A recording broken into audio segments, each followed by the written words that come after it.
বাস cheese cake তো অনেক খেয়েছেন, এবার বানিয়ে খান বং চিজ কেক।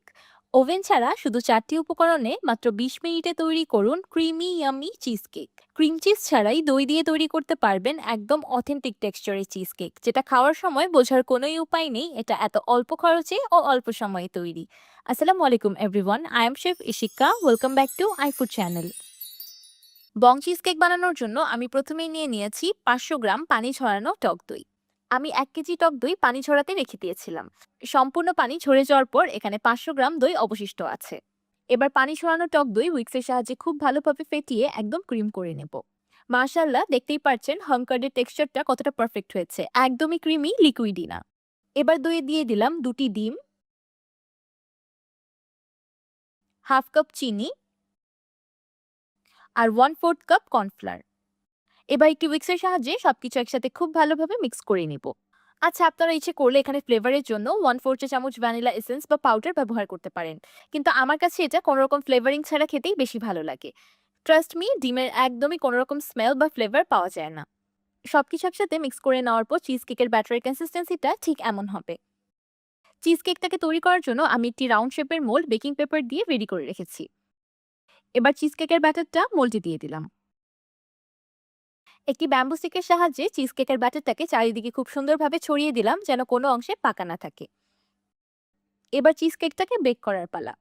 আজকের চিজ কেকটাকে আমি টিকিউআইইউ এর এয়ার ফ্রায়ারে বেক করব।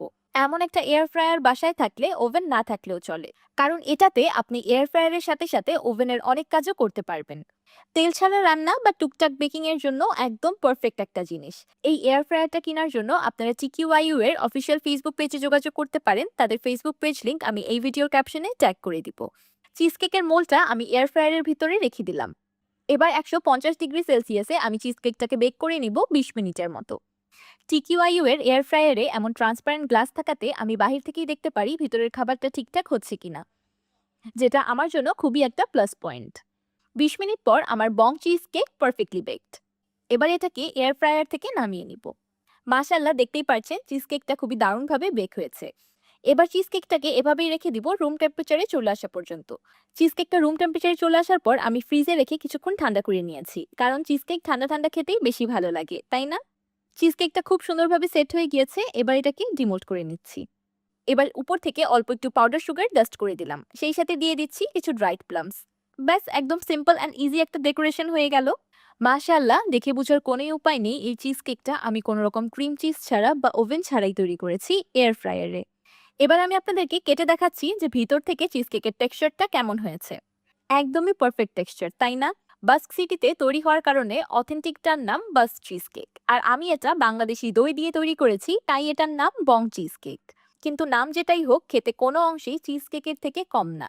অথেন্টিক চিজ কেকের মতো স্লাইটলি ট্যাঙ্গি একটা ফ্লেভার, আর খেতে একদমই ক্রিমি।